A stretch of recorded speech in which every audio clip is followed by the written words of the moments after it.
Hey there, story lovers. Sometimes the most unexpected moments happen in the most ordinary places. Picture this. You're elbow deep in someone's plumbing disaster, wrestling with corroded pipes and stubborn tiles, when suddenly a stranger shares something so intimate, so vulnerable, that it stops you cold. That's exactly what happened to me on a Tuesday afternoon that changed everything. Before we jump back in, tell us where you're tuning in from, and if this story touches you, make sure you're subscribed, because tomorrow I've saved something extra special for you. Now, I've been fixing leaky faucets and unclogging drains for almost 8 years, and I can honestly say I've heard it all. People confess the weirdest things when you're crammed under their kitchen sink or wrestling with their shower head. Maybe there's something about having a stranger fix your most private spaces that makes people open up. But what Sarah Thompson told me that September afternoon wasn't just oversharing from a nervous homeowner. It was a window into a loneliness so deep it made my chest tight. My name's Jake Miller, 31 years old, and I run Miller Plumbing and Repairs here in Millbrook, Connecticut. It's a small operation, just me and my buddy Danny Rodriguez when I need an extra pair of hands for the bigger jobs. I drive a beat-up Ford pickup that's seen better decades, carry a toolbox that belonged to my grandfather, and somehow manage to make a decent living keeping this town's water flowing in the right directions. Most days, I love what I do. There's something satisfying about solving problems with your hands, walking into chaos, and leaving behind something that works better than when you found it. Plus, I'm my own boss, which became pretty important after my divorce 3 years ago when I realized I wasn't cut out for someone else's timeline or expectations. Millbrook is the kind of place where everybody knows everybody, at least by sight. We've got one main street with Angelo's Pizza, Rosie's Diner, and a handful of shops that have been run by the same families for decades. The library sits at the end of Main Street like a brick guardian watching over our little corner of New England. And Thompson Park spreads out behind it with its old gazebo where high school kids still go to figure out life and love. It's not exciting, but it's steady. And after the chaos of my marriage imploding, steady felt pretty good. That Tuesday started like any other. I grabbed coffee and a breakfast sandwich from Rosie's, where the waitresses still call you honey and remember how you like your eggs. Mrs. Patterson flagged me down about her garbage disposal making sounds, like a dying moose, and old Mr. Chen needed his outdoor spigot winterized before the cold hit. Standard stuff, the kind of work that pays the bills and keeps me busy enough not to think too hard about how quiet my apartment gets at night. The call about Sarah Thompson's bathtub came in around noon. Danny took the message while I was replacing a water heater for the Kowalskis on Elm Street. When I got back to the truck, he handed me a slip of paper with an address on Maple Avenue and a note that said, "Bathroom renovation. Been putting it off for months. Sounds like a big job." The address was familiar, though I couldn't place why, until I pulled into the driveway of a tidy ranch house, with window boxes full of late summer flowers and a mailbox painted with careful precision. Sarah Thompson. I knew that name from somewhere, but it wasn't until she opened the front door that it clicked. She taught at Millbrook High, probably had for years, though she looked younger than I expected. Maybe it was the way she moved, quick and purposeful, or how her dark hair caught the afternoon light as she stepped onto the porch. She wore jeans and a soft green sweater that had tiny holes near the cuffs, the kind that come from years of washing and wearing something you love too much to throw away. "You must be Jake," she said, wiping her hands on a dish towel. "I'm Sarah. Thank you for coming out on such short notice. I probably should have called months ago, but you know how it is with things you keep putting off." I hefted my toolbox and followed her inside, immediately noticing how the house felt lived in but carefully maintained. Books everywhere, not just decorative ones, but actual books with cracked spines and bookmarks sticking out. A coffee mug sat on the kitchen counter next to a stack of papers covered in red ink, and I caught the faint scent of something baking, maybe banana bread. It felt like a home where someone actually lived, not just existed. "The bathroom's this way," she said, leading me down a hallway lined with family photos. I caught glimpses of a younger Sarah with a tall man and a little girl who grew up through the frames, graduation pictures, and vacation shots that told the story of a family that looked genuinely happy. Fair warning, it's been a disaster zone for about 6 months.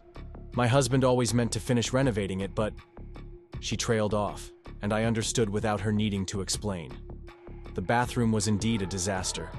Someone had started pulling up old linoleum and removing wall tiles, leaving behind a patchwork of exposed subfloor, adhesive residue, and half-finished demo work. The bathtub itself was a beautiful old clawfoot that had seen better days, with rust stains around the drain and several loose tiles on the surrounding walls. A stack of new tiles sat in the corner, still in their boxes, along with what looked like enough materials to complete the job. "He got as far as ordering everything," Sarah said quietly, running her hand along the edge of the tub. "Then the accident happened, and I just couldn't deal with it. Every time I looked at this mess, I thought about how excited he was to surprise me with a beautiful bathroom. It felt wrong to finish it without him, but also wrong to leave it undone." I set down my toolbox and really looked at the space, mentally cataloging what needed to happen. The plumbing looked sound, though I'd need to check the connections. Once I could see everything clearly. The subfloor would need repair in a couple of spots, and the whole thing would need to be waterproofed before any new tile went down. It was definitely a big job. Probably a week's worth of work if I did it right. "How long has it been?" I asked gently, because sometimes people need to talk about these things, and sometimes they don't. 6 years this November," she said, then looked surprised at herself for answering. "Sorry, you probably don't need to know that. You're here to fix a bathroom, not listen to my life story." "Actually," I said, pulling out my measuring tape, "the life story part helps me understand what we're dealing with. This isn't just about replacing tiles and fixing plumbing. This is about finishing something important." She watched me work for a while, measuring and making notes about what needed to happen.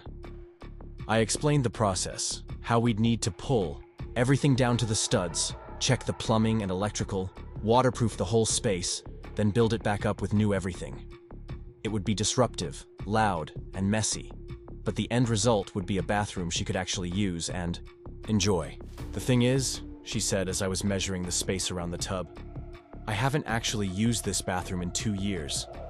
The shower in the hall bathroom works fine, and I just avoid this room altogether. But lately, I keep thinking about what I'm missing." I looked up from my tape measure. "Missing how?" "Well, this tub. It's gorgeous, isn't it? Deep enough for a real soak, wide enough to stretch out in. When we first moved here, I used to take baths all the time. Light some candles, bring a book, just disappear for an hour. But after Tom died, it felt too, I don't know, too indulgent maybe? Too much like something the old me used to do." She ran her fingers along the tub's edge again, and I could see her imagining it restored, filled with hot water and bubbles, maybe candles flickering on the windowsill. There was something wistful in her expression, like she was trying to remember what it felt like to do things just for the pleasure of them. "When was the last time you took a real bath?" I asked, because the question popped out before I could stop it. Sarah laughed, but it wasn't a happy sound. "You know what? I was just thinking about that yesterday. I haven't had a bubble bath with company since I was 45. She stopped, her cheeks flushing slightly. "I mean, not that kind of company. I just meant... God, this is embarrassing. I meant someone to talk to while I soaked. Tom used to sit on the edge of the tub sometimes when I was having a rough day, just to keep me company. We'd talk about everything and nothing, you know. He'd bring me a glass of wine or a cup of tea, and we'd just be together." The silence that followed wasn't uncomfortable exactly, but it was heavy with the weight of what she'd just shared. Here was this woman, clearly intelligent and accomplished, admitting to a complete stranger that she'd been so lonely, she'd forgotten what it felt like to have someone care enough to sit with her while she relaxed. It hit me harder than I expected. Maybe because I recognized something in it. Not the same kind of loss, but the same kind of isolation that creeps in when you're used to sharing your life with someone, and suddenly you're not. "That sounds like something worth getting back to," I said finally. "The bath part, I mean. Everybody deserves to have a place where they can just be comfortable." "Is that your professional opinion, Doctor?" Preparing and narrating this story took us a lot of time, so if you are enjoying it, subscribe to our channel. It means a lot to us. Now back to the story. "Miller?" she asked, and I was relieved to hear some teasing in her voice. Absolutely. Right there in the plumber's code. Section 3, subsection B. Every person deserves a functioning bathtub and the peace of mind to use it. That got a real laugh, the kind that crinkled her eyes and made her whole face light up. Well, when you put it like that, I suppose I don't have a choice. How soon can you start? We talked logistics for another 20 minutes, scheduling around her teaching, duties, and my other commitments. I'd start the following Monday with demo work, which would be the loudest and messiest part. She'd need to stay out of the bathroom entirely for about a week, but after that, she could watch the progress as I put everything back together. I quoted her a fair price, maybe a little under what I should have charged, but something about her story made me want to do right by this project. As I was packing up my tools, Sarah walked me to the front door. "Jake," she said as I stepped onto the porch, "thank you for listening to all that. I don't usually overshare with service people. You must think I'm completely pathetic." "I think you're someone who misses having a companion," I said. "That's not pathetic. That's human." She smiled. A small, genuine smile that made something warm settle in my chest. "See you Monday morning then.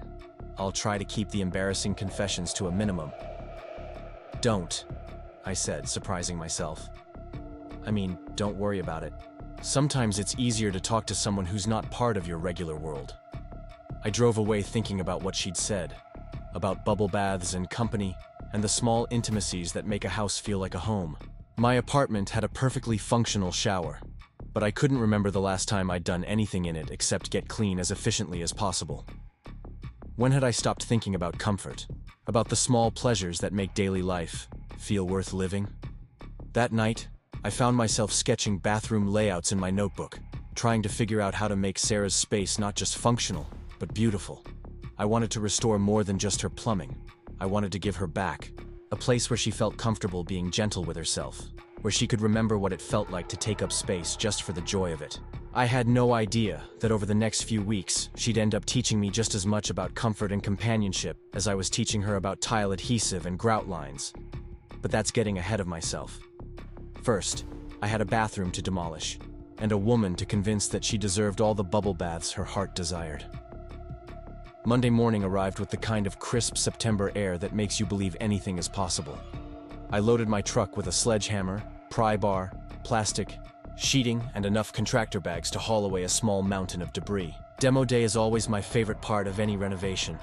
There's something deeply satisfying about taking apart something broken and making space for something better.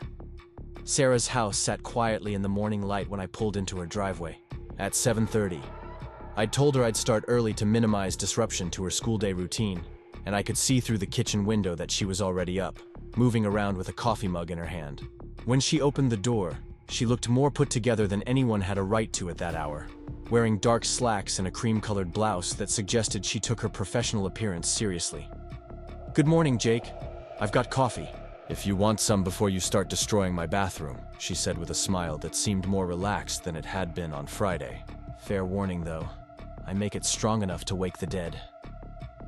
"Strong coffee is the foundation of all good construction work," I replied, following her into the kitchen.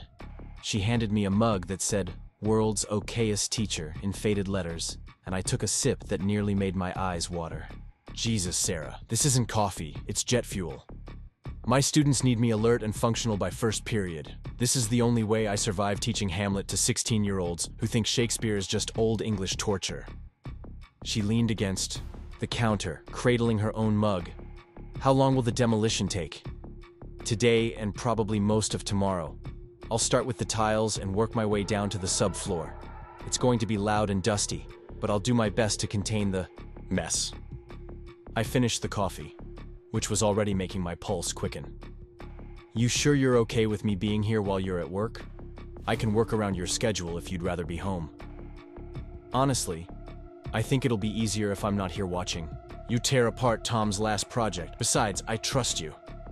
She paused, looking slightly surprised at her own words. That's not something I say often these days. There was weight in that admission, the kind that told me her trust didn't come easily anymore. I understood that feeling. After my divorce, I'd become pretty selective about who I let into my space, literally and figuratively. When someone breaks your heart, It changes how you measure other people's reliability. "I'll take good care of the place," I said, "and I'll text you updates so you know how it's going." "You don't have to do that." "I want to. This is your home, and you should know what's happening in it." She smiled at that, a soft expression that made something flutter in my chest. "I need to get going, but there's more coffee in the pot if you need it. Try not to poison yourself with my nuclear brew." After she left, the house felt different. Quieter, but not empty exactly. More like it was holding its breath, waiting to see what would happen next. I spent a few minutes walking through the space, getting a feel for the house's rhythm and flow. Sarah had obviously lived here for years. There were coffee rings on the kitchen table, a grocery list stuck to the refrigerator with a magnet shaped like a book, and a stack of ungraded papers that suggested she often brought work home. It felt like a place where someone actually lived their life, not just existed. The bathroom demolition started with the loose tiles, which came off the walls, with satisfying pops as I worked the pry bar behind them. Each piece that hit the floor felt like progress, like clearing away the accumulated disappointment and unfinished business that had been weighing on this room for years. The adhesive underneath was stubborn, requiring careful scraping to avoid damaging the drywall beneath. As I worked, I found myself thinking about what Sarah had said about bubble baths and company. There was something achingly lonely about that confession, but also something hopeful. She wasn't just missing her husband. She was missing the small intimacies that made life feel full, the tiny moments of connection that happen when someone cares enough to sit with you while you soak away the day's stress. By lunchtime, I'd removed about half the wall tiles and started on the floor. The old linoleum came up in stubborn strips, revealing decades of adhesive that would need to be scraped and sanded smooth. It was tedious work, but it gave my mind time to wander. I found myself wondering what Sarah was doing at that moment, whether she was explaining metaphors to bored teenagers or grading essays during her lunch break. The thought made me smile, which was ridiculous. I barely knew this woman. Around 1 o'clock, my phone buzzed with a text message. "How's the destruction going? Should I be worried about coming home to a pile of rubble?" The message was from Sarah, and it included a photo of her lunch, a sad-looking sandwich eaten at what was obviously a teacher's desk covered in papers. I took a picture of the bathroom's current state, which looked like a small explosion had occurred, and sent it back with the message, "Your bathroom is having an identity crisis, but don't worry. We'll figure it out together." Her response came quickly. "Looks like you're making good progress. That poor room has been in limbo for so long. Thank you for giving it a chance at a new life." There was something about her choice of words that stuck with me. A chance at a new life. Maybe that's what renovation really was. Not just fixing what was broken, but creating space for something entirely different to emerge. I'd never thought about my work in those terms before, but it felt right. The afternoon brought the satisfying crash of removing the old vanity, a particle board monstrosity from the 80s that had seen better decades. Underneath, I discovered the original hardwood floor, scuffed and stained but structurally sound. It would need refinishing, but it was beautiful wood that had been hidden under layers of cheap flooring for probably 30 years. By the time Sarah got home around 4, I'd filled 6 contractor bags with debris and exposed the bathroom's bones. She appeared in the doorway wearing comfortable jeans and a Millbrook high sweatshirt, looking younger and more relaxed than she had that morning. "Oh my God," she breathed, taking in the demolished space. "It looks completely different." "Different good or different terrifying?" I asked, setting down my pry bar. "Different promising." She stepped carefully into the room, avoiding the debris pile. "Look at that floor. I had no idea it was under there." "Original hardwood, probably from when the house was built. We can refinish it and it'll be gorgeous." I pointed to where I'd exposed a section near the door. "See how the grain runs? That's old-growth timber, the kind they don't make anymore." Sarah knelt down and ran her fingers along the wood, and I found myself watching the careful way she touched things, like she was reading their history through her fingertips. Tom would have loved this. He was always talking about the hidden character of old houses, the surprises you find when you start digging. Sounds like he knew what he was talking about. This place has good bones. He did. He was a contractor before we moved here, commercial mostly, but he loved working on old houses in his spare time. Said they had stories to tell if you knew how to listen. She stood up, brushing dust off her knees. I think that's why he was so excited about this bathroom project. He wanted to uncover whatever story this room was trying to tell. What story do you think it's telling now? I asked. She was quiet for a moment, looking around at the exposed walls and floor. I think it's saying it's ready to be beautiful. Again, ready to be used for something other than storage and avoidance. That evening, I went home to my apartment above the deli and found myself thinking about stories. My place was functional but sparse, the kind of space that said its occupant was just passing through. Clean, organized, but without much personality. What story was my bathroom telling? Probably something about efficiency and emotional unavailability. The next morning brought more demolition, this time focusing on the subfloor areas that needed repair.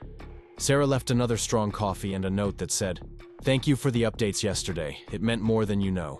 The note was written on school letterhead in the kind of careful handwriting that suggested she still cared about penmanship in an age of keyboards and text messages. Working alone in her house felt surprisingly comfortable. I'd done plenty of jobs where homeowners hovered, asking constant questions or changing their minds about tile colors every 5 minutes. But Sarah had given me space to work, while still making it clear she was interested in the process. Her text messages throughout the day struck the perfect balance between checking in and trusting me to do my job. Found something interesting. I texted around noon, along with a photo of what I'd discovered under the old subfloor. Someone had written, "For my Sarah, with love always T" in pencil on one of the floor joists, along with the date from 6 years ago. Her response took longer than usual. He did that on every project. Left little love notes in places only we would know about. I thought I'd found them all. Want me to preserve it? I can work around it. Please. It's like finding a piece of him I'd forgotten existed. That afternoon, I carefully cut the subfloor around Tom's message, planning to frame it and reinstall it where Sarah could see it without compromising the room's waterproofing.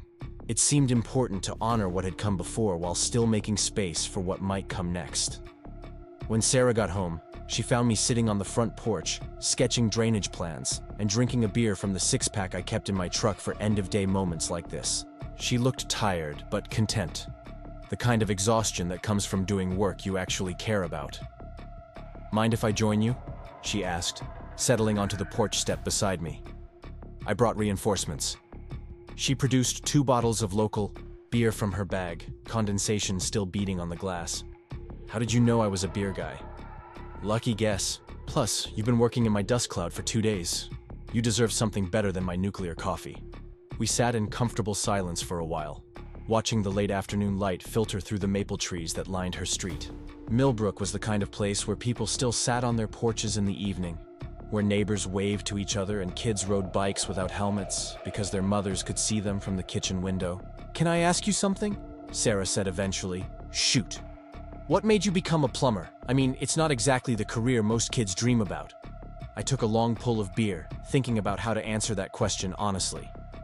"My dad wanted me to go to college, get some kind of office job where I wouldn't come home dirty. But I was never good at sitting still, and I liked figuring out how things worked. Took some trade classes in high school, discovered I had a knack for it." "And you've never regretted it?" "Not the work itself. I like solving problems, and I like that at the end of the day I can see exactly what I've accomplished. Fixed a leak, cleared a drain, made someone's life a little easier. There's something honest about that." "What about the other parts? The parts you do regret?"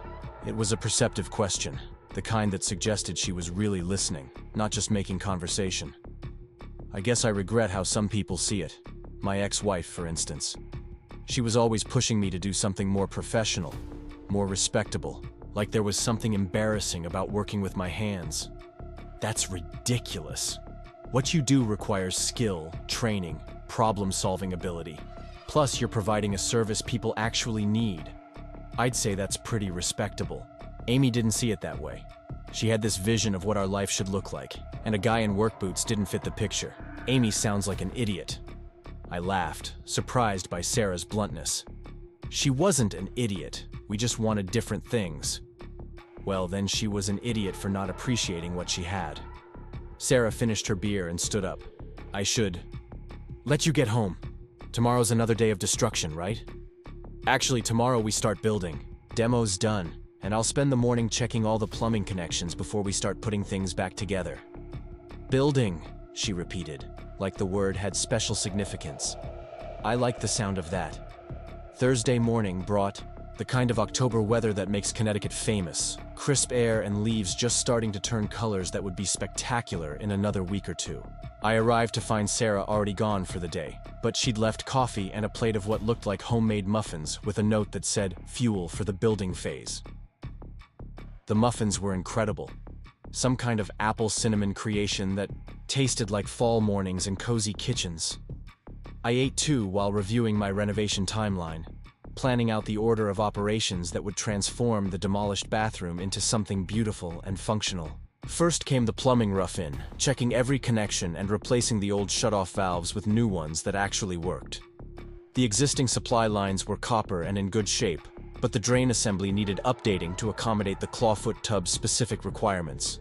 It was detail work that required patience and precision, the kind of job that separated real plumbers from weekend warriors with YouTube tutorials. As I worked, I found myself thinking about what Sarah had said about building versus destruction. There was definitely something more hopeful about this phase of the project. Instead of tearing things apart, I was creating the infrastructure for something better.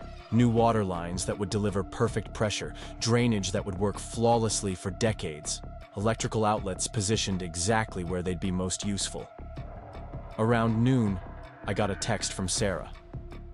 "How's the building going? Please tell me there haven't been any catastrophic plumbing disasters." "No disasters. But I did discover your water pressure could be better. Mind if I upgrade your shower valve while I'm here? No extra charge." "You don't have to do that. I want to. Besides, what's the point of a beautiful bathroom if the shower feels like a gentle mist? In that case, upgrade away. You're going to spoil me." That last message made me smile more than it probably should have. There was something appealing about the idea of spoiling Sarah, of giving her small luxuries she wouldn't give herself. When had anyone last done something nice for her just because they wanted to see her happy? The afternoon brought the satisfying work of installing the new subfloor, cutting each piece to fit perfectly around the plumbing and electrical runs. It was methodical work that let my mind wander, and I found myself thinking about the conversation we'd had on the porch the night before. Sarah had called Amy an idiot for not appreciating what she had. But what did I have exactly? A struggling business, a sparse apartment, and a tendency to keep people at arm's length. But working in Sarah's house, listening to her stories and watching her genuine interest in the renovation process, I was starting to remember what it felt like to have someone pay attention to the details of your life. Not because they wanted to change you, but because they found you genuinely interesting. When Sarah got home that evening, she found me installing the new electrical outlets, threading wire through the freshly framed walls. She appeared in the doorway wearing her teaching clothes, but with her hair pulled back and her sleeves rolled up, ready to get involved. "It looks like a real bathroom again," she said, stepping carefully around my tools. "Can I help with anything?" "Actually, yeah. Can you hold this wire steady while I make the connection?" For the next hour, we worked together in the small space, Sarah holding flashlights and handing me tools while I explained what each step accomplished. She was a good assistant, anticipating what I needed and asking thoughtful questions about the process. There was something intimate about working together in the confined space, our shoulders occasionally brushing as we maneuvered around each other. "You know," she said as I was testing the new GFCI outlet, "I never thought I'd find electrical work interesting, but there's something satisfying about understanding how everything connects. It's like a puzzle. Everything has to fit together in exactly the right way, or nothing works. Kind of like relationships, I suppose." I looked up from my voltage tester to find her watching me with an expression I couldn't quite read. "What do you mean?" "Just that the connections have to be right, compatible. If you try to force pieces together that don't fit, you end up with sparks flying and breakers tripping. And if the connections are good, everything flows the way it's supposed to, smooth, effortless, reliable." We held eye contact for a moment longer than was strictly necessary, and I felt something shift between us. This wasn't just about bathroom renovation anymore. We were talking around the edges of something bigger, something that had been building since that first day when she'd confessed about bubble baths and company. "Sarah," I started, then stopped, not sure what I wanted to say. "I know," she said quietly. "Me too." Friday brought the waterproofing phase, arguably the most important part of any bathroom renovation. Get this wrong, and you'll be dealing with mold, rot, and expensive repairs down the line. Get it right, and the room will stay beautiful and functional for decades. I took my time with every detail, applying membrane to every corner and seam, creating a barrier that would protect the structure underneath. Sarah had asked if she could watch this part of the process, curious about the technical aspects that would keep her bathroom safe from water damage. She arrived home early, still in her teacher clothes, but with a genuine eagerness to learn that reminded me why I loved this work. "So this stuff keeps water from getting into the walls?"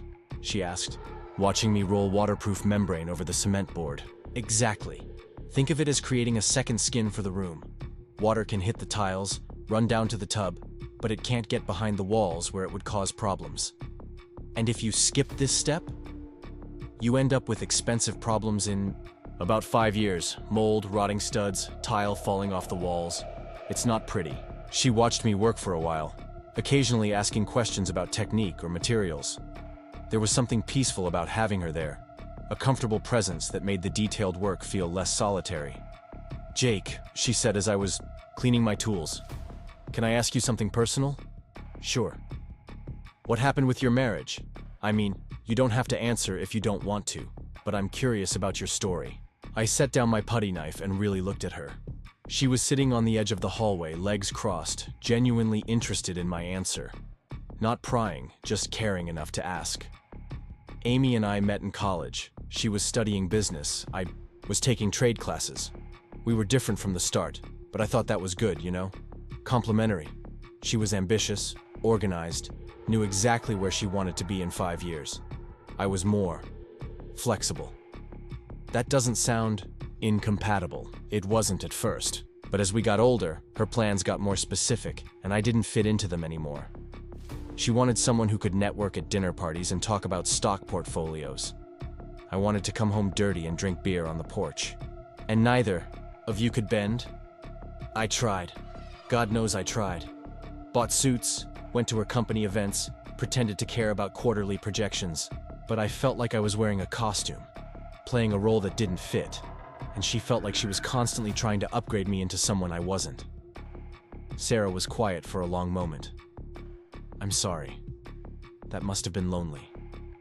It was. But you know what the worst part was? I started to believe she was right, that there was something wrong with me for being satisfied with simple things. There's nothing wrong with knowing what makes you happy. Easy to say, harder to believe, when someone you love keeps telling you it's not enough. Well, she was wrong. What you do matters. The way you care about getting details right, the way you explain things without talking down to people, the way you're treating this project like it actually matters to you. That's not settling for simple. That's choosing substance over superficial.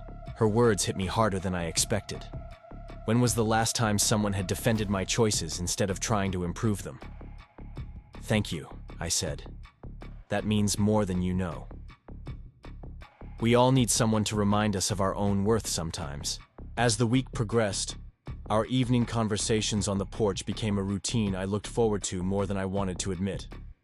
Sarah would bring beer or lemonade, and we'd sit on her front steps, talking about everything from teaching challenges to childhood memories to the small philosophy of home improvement.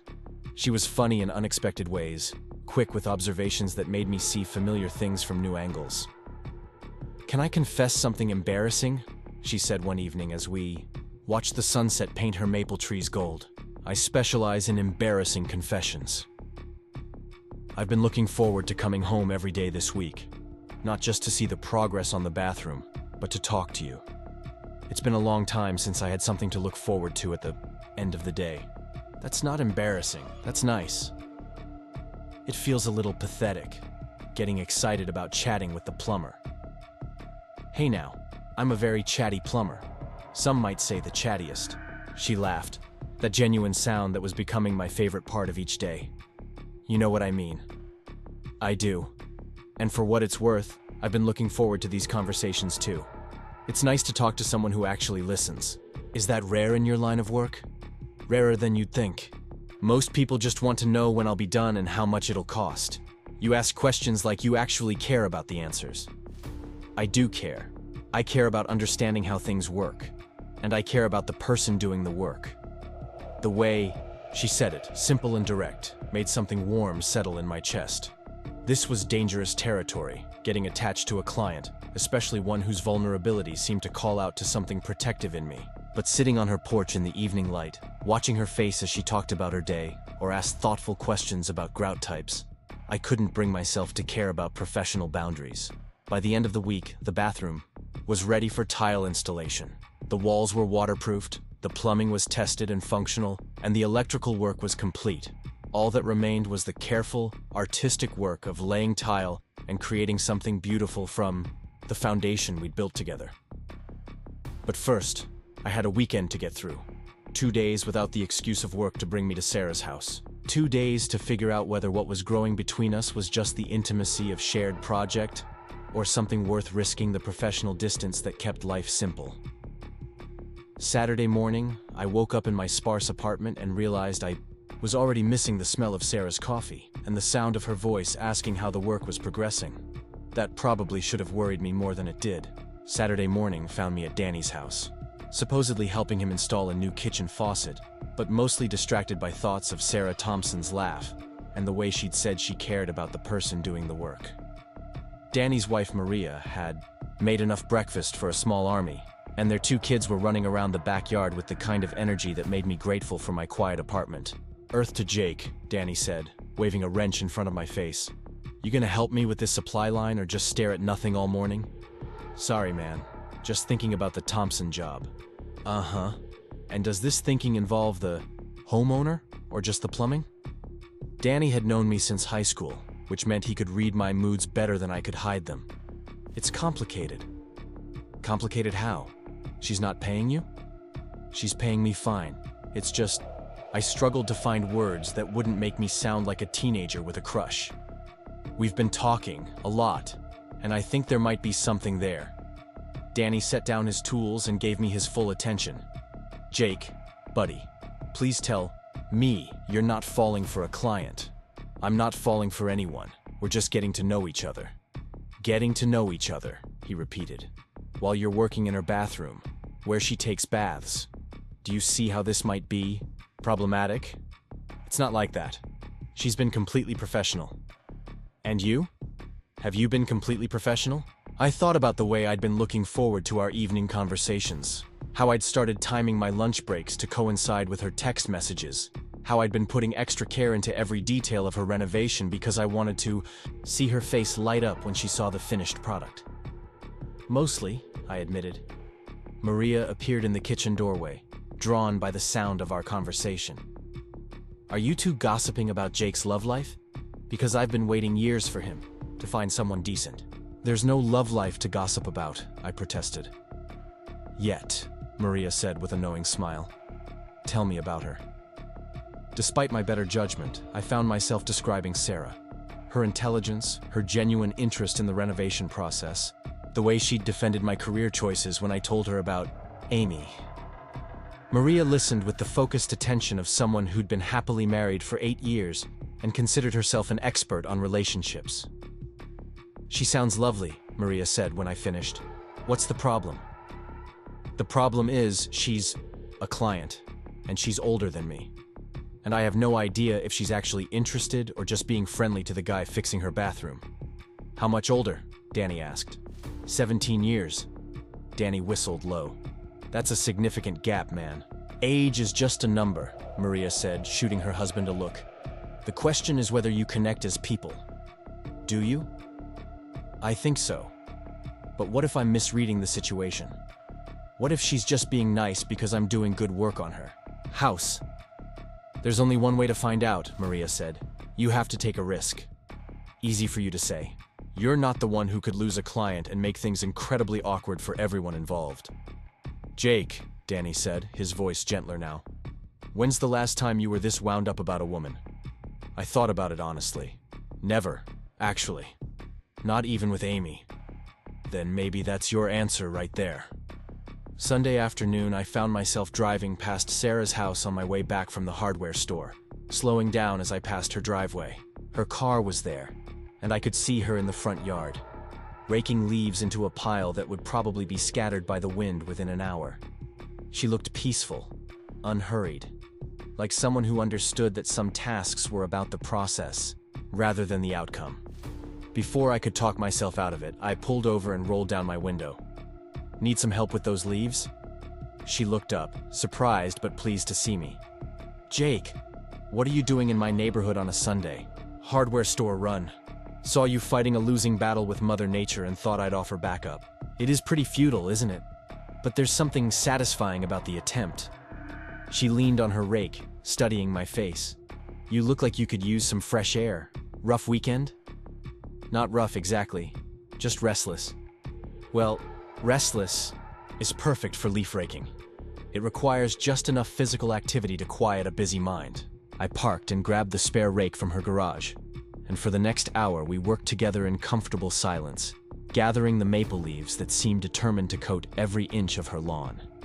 It was mindless work that let me steal glances at her as she moved, noting the way she hummed softly under her breath and how she'd stop occasionally to examine a particularly beautiful leaf before adding it to the pile. "Can I ask you something?" she said as we were bagging the final pile. "Sure." "What made you decide to stop by today? I mean, really, hardware stores aren't usually in residential neighborhoods." I could have lied, made up some story about needing supplies for another job. Instead, I found myself telling the truth. "I was thinking about you, about our conversations this week. I drove by and saw you out here, and I wanted to see if you'd like some company." "And? And what? Do I like the company?" She was standing close enough that I could see the gold flecks in her brown eyes, close enough to catch the scent of whatever shampoo she used. "I think you do. I think you're right." She smiled, but there was something uncertain in her expression. "Jake, I need to tell you something." My stomach dropped. Here it came, the gentle letdown, the reminder that I was her contractor and nothing more. "Okay." "My neighbor, Mrs. Kowalski, mentioned that she saw us talking on the porch this week. She asked if I was dating my plumber." "What did you tell her?" I told her mind her own business, but it got me thinking about how this might look to other people. A widow, living alone, spending time with a younger man who's working on her house. "And that bothers you?" "It shouldn't. I'm a grown woman. I can spend time with whoever I want. But this is a small town, and people talk. I don't want you to get uncomfortable with gossip or assumptions." "Sarah," I said, stepping closer, "I don't care what Mrs. Kowalski thinks, or anyone else in this town for that matter. You say that now, but what about when it affects your business? When people start wondering about your professional boundaries?" It was a fair question, one I'd been asking myself all weekend. "Maybe some risks are worth taking." "Maybe," she said quietly. "But maybe we should be careful about what risks we're actually taking." Before I could ask what she meant by that, her front door opened, and a young woman stepped out onto the porch, tall, dark-haired, with Sarah's expressive eyes and the kind of confidence that comes from growing up loved and supported. "Mom?" the woman called. "I thought I heard voices out here." Sarah's face lit up in a way I hadn't seen before, pure maternal joy mixed with surprise. "Emma! What are you doing here? I thought you weren't coming until next weekend." "I finished my presentation early and decided to surprise you." Emma walked down the front steps, studying me with unconcealed curiosity. "And you are?" "Jake Miller," I said, extending a hand. "I'm renovating your mom's bathroom." "The infamous bathroom project," Emma said, shaking my hand with a firm grip. "Mom's been talking about it all week. Apparently you're some kind of renovation miracle worker." "I just fix what's broken," I said, suddenly aware that I was standing in Sarah's front yard on a Sunday afternoon, covered in leaf debris, having what could easily be interpreted as a personal conversation rather than a professional one. "Emma drove up from New York," Sarah said, and I could hear the pride in her voice. "She works for a marketing firm in Manhattan." Impressive, I said, meaning it. That's a competitive field. It has its moments. Mom tells me you're doing beautiful work on the bathroom. She seems very happy with the progress. There was something in the way Emma said it, a subtle emphasis that suggested she was talking about more than tile installation. This was clearly an intelligent young woman who'd noticed her mother's improved mood and was trying to figure out what had caused it. Your mom's been great to work with. She asks good questions and actually seems interested in understanding the process. She's always been curious about how things work. Dad used to say she could learn anything if you explained it right. The mention of Sarah's late husband created a moment of awkward silence. I felt like an intruder in a family moment, suddenly aware that I was standing in the space where Tom Thompson had once raked leaves with his wife and daughter. I should probably head out, I said. Let you two catch up. Actually, Emma said, I was about to suggest we order pizza for dinner. Mom always gets the kind with too many vegetables, but maybe with moral support I can convince her to try something with actual meat on it. Emma, Sarah said with a laugh, Jake probably has plans. Actually, I don't, I said before I could stop myself. But I don't want to intrude on family time. You wouldn't be intruding, Emma said, and I got the distinct impression I was being evaluated. Besides, I'm curious about this bathroom renovation. Mom makes it sound like you're basically rebuilding the entire room. Pretty much. Your mom had good instincts about what needed to happen. She usually does. Dad always said she had better design sense than most professionals. And there was Tom again, a presence in the conversation that reminded me I was walking into a family dynamic I didn't fully understand. Sarah caught my hesitation and stepped in smoothly. Jake, you're welcome to stay if you'd like, but no pressure if you'd rather spend your Sunday evening somewhere else. I looked at Sarah, trying to read her expression. Did she want me to stay, or was she just being polite? Emma was watching both of us with the kind of sharp attention that suggested she was drawing her own conclusions about whatever was happening between her mother and the plumber. Pizza sounds good, I said finally. But I insist on paying. It's the least I can do for the leaf-raking assistance. Deal, Emma said immediately. But I get to pick the toppings. An hour later, we were sitting around Sarah's kitchen table with 3 pizza boxes and enough food for 6 people. Emma had indeed ordered one pizza with nothing but vegetables, one with every meat known to mankind, and one that attempted to bridge the gap with what she called diplomatic toppings. Sarah had opened a bottle of wine, and the conversation had settled into the easy rhythm of people getting to know each other. So Jake, Emma said between bites of her carnivore special, how long have you been in the plumbing business? About 8 years. Started right after high school. Did some trade classes. Worked for other people for a while before starting my own business. And you like it? I do. There's something satisfying about solving problems with your hands, making things work better than they did before. Mom says you're very good at explaining things. That's not always true of contractors. Mom's a teacher. She's used to asking the right questions. Emma glanced at her mother with a smile. She is good at that. Sometimes too good. She has this way of asking questions that make you realize you don't actually know what you're talking about.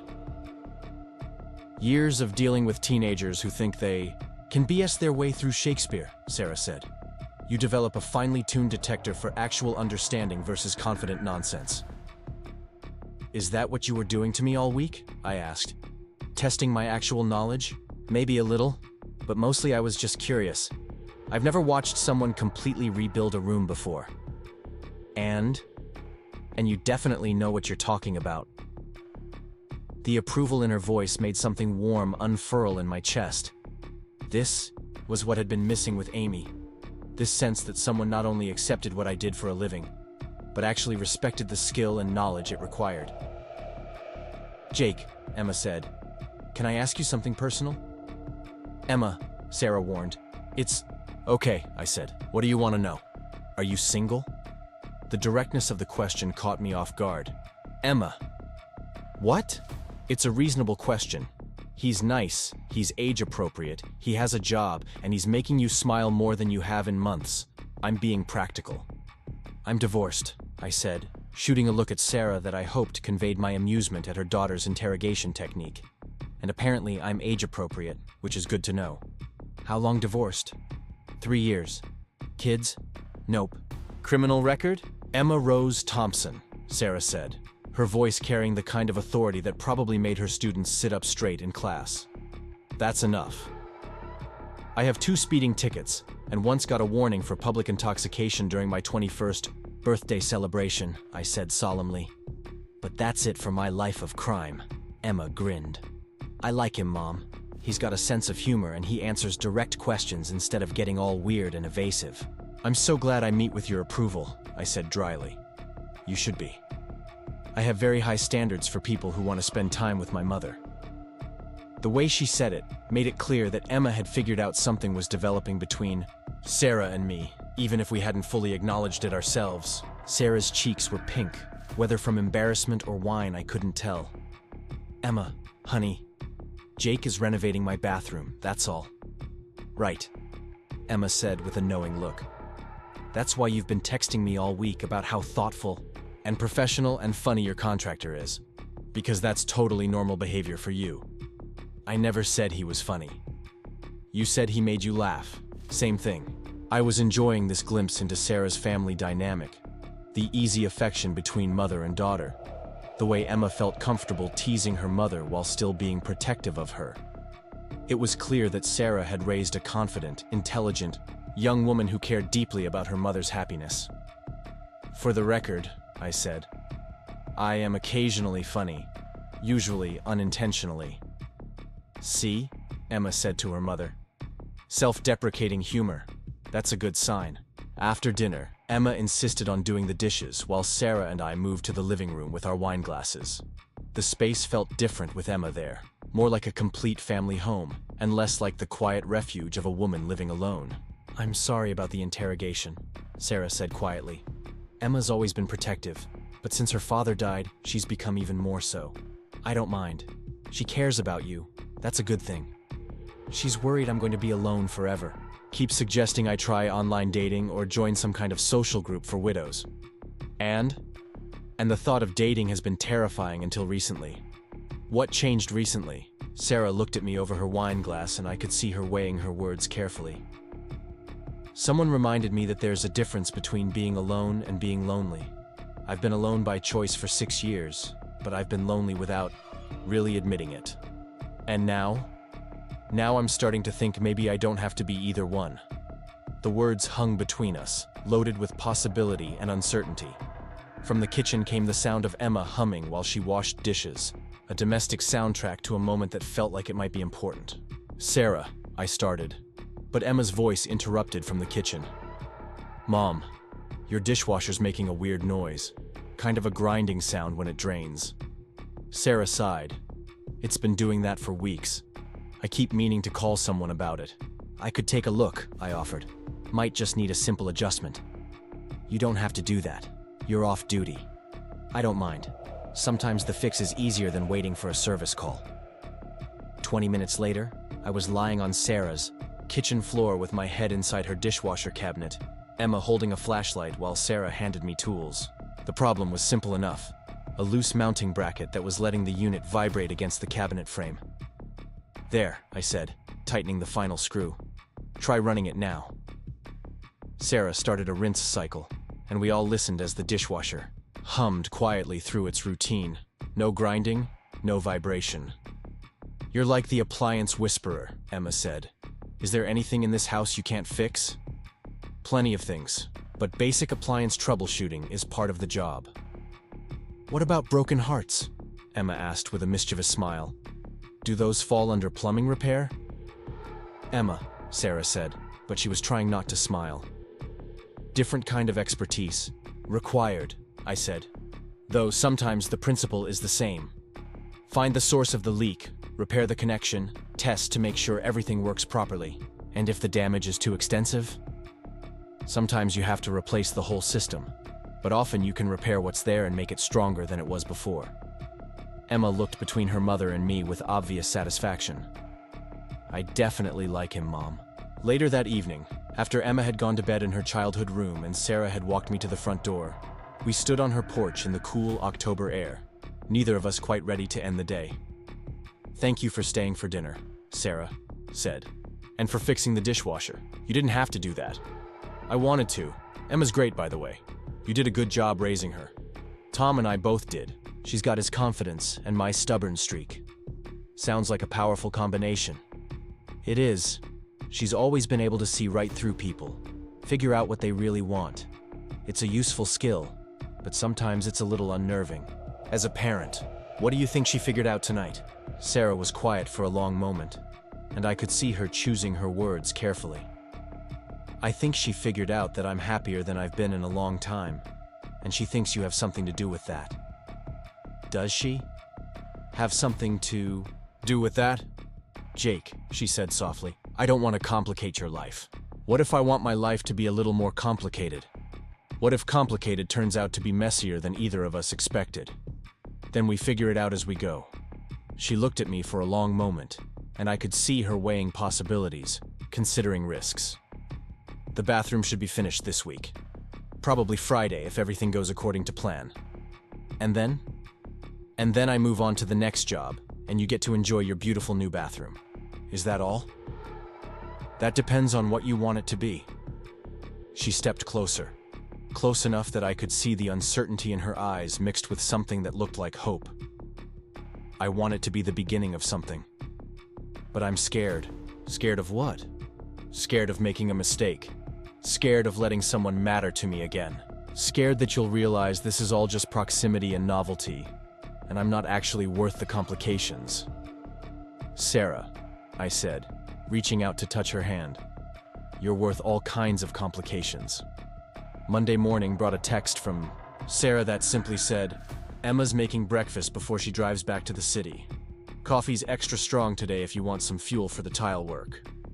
I arrived to find Emma at the stove, cooking what looked like enough eggs and bacon to feed a construction crew, while Sarah sat at the kitchen table grading papers with a cup of coffee that could probably dissolve paint. "Perfect timing," Emma said without turning around. "I made way too much food, and Mom refuses to eat a proper breakfast." "I eat breakfast," Sarah protested. "Coffee and whatever's left in the fruit bowl doesn't count as breakfast." "Your daughter has strong opinions about nutrition," I observed, accepting the plate Emma handed me. "My daughter has strong opinions about everything. It's one of her most endearing and terrifying qualities." We ate breakfast together, the conversation easy and comfortable despite the undercurrent of whatever had shifted between Sarah and me the night before. Emma kept shooting meaningful looks between her mother and me, clearly pleased with whatever she'd observed over the weekend. "Jake," Emma said as she was packing her car, "can I give you some advice?" "I'm listening." "My mom hasn't been interested in anyone since Dad died. Not even a little bit. The fact that she invited you to stay for dinner, that she's texting me about how nice you are, that she's actually smiling when she talks about the bathroom renovation, that all means something." "Okay, but she's also scared of getting hurt again. Dad's death nearly broke her. It took years for her to feel like herself again, and I think she's worried that caring about someone new might somehow diminish what she had with him." "That makes sense." "It does, but it's also not true. Love isn't finite. Caring about you doesn't mean she loved Dad any less." "Did you tell her that?" "I've tried. But sometimes it's easier to hear things from someone who isn't your daughter." Emma smiled. "Just be patient with her. She's worth it." I'm starting to figure that out. After Emma left, the house felt quieter, but also more charged with possibility. Sarah and I were alone again, but something had shifted over the weekend. Emma's visit had made our developing relationship feel more real, more acknowledged, even if we still hadn't defined what it was. "Ready to start the tile work?" Sarah asked, as I unloaded my tools in the bathroom. "Ready. This is going to be the most satisfying part of the whole project. Everything we've done so far has been about creating the foundation.